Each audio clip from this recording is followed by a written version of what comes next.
Chapter 28. Don't Give Up the Ship. War was just about the last thing New York wanted. However, during the first year, some of the city merchants thought they saw a silver lining in the war cloud, as they fitted out ship after ship for another era of privateering. The dividends were high.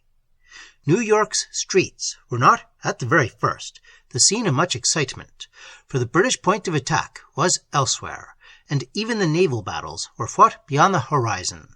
But when Captain James Lawrence arrived in the Constitution, fresh from his capture of the Resolution, the city arose to give a glamorous welcome to the heroes. Gifts, dinners, salutes, and enthusiastic cheers were the tribute to him, and to each succeeding warrior guest.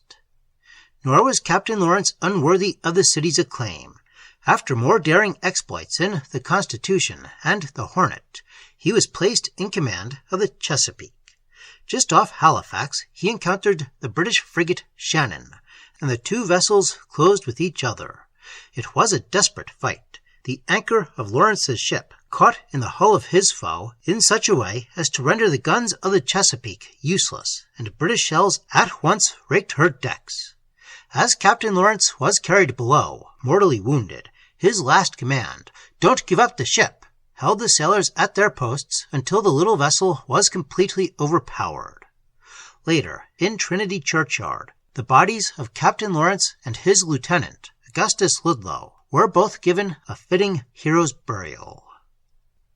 The profits of war to ship-owning merchants ceased almost as abruptly as they had mounted. By the end of 1813, the British had thrown a blockade around New York Harbor, bottling up all commerce as tightly as possible. The city of Washington was next invaded and sacked, and what there was of local indifference gave way to an immense activity. All selfish thought of personal gain was abandoned, and when Mayor Clinton called a mass meeting for defense plans on August 10, 1814, the city arose again in supreme unity of purpose. Nicholas Fish was made chairman of the Defense Committee and met daily with DeWitt Clinton and Henry Rutgers in the new City Hall. "Sooner let us die in the last ditch," he told the people in a stirring speech of exhortation, "than tamely and cowardly surrender this delightful city into the hands of an invading foe." Matters no longer stood as in 1664. When the members of every society and trade gathered during those summer days and nights following the fall of Washington, there was no mere parade afoot this time. Each man came with pickaxe, shovel, or wheelbarrow to build forts and entrenchments, and the defense of Brooklyn meant as much to Manhattan as the erection of barriers on Washington Heights concerned the men of Brooklyn. The moon was full, and the moonrise workers took up the spades where the sunrise workers dropped them. Tammany Society, the Sons of Aaron, the Marine Society, and many other lodges, each under its own leaders, alternated with plumbers, couriers, tanners, medical students, and the entire enrollment of Columbia College in carrying on the work of defense.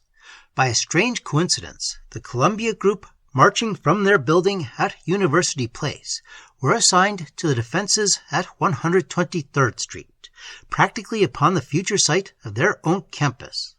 The spirit of cooperation spread, and one day men from Newark appeared, ready to help, carrying a sign, "Don't give up the soil," evidently inspired by Lawrence's last words.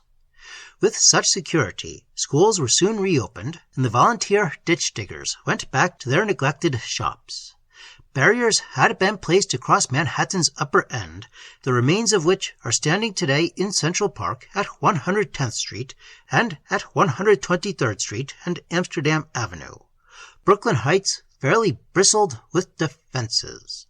The newly built Castle William frowned over a prepared New York. During all this, the British kept a close watch on the harbor, but Admiral Decatur slipped by one night and landed on Gardiner's Island, aided by Lion Gardiner, a descendant of its original manor lord. The English heard a rumor of the event and swooped down for reprisals. Mrs. Gardiner was much too quick-witted for them, however.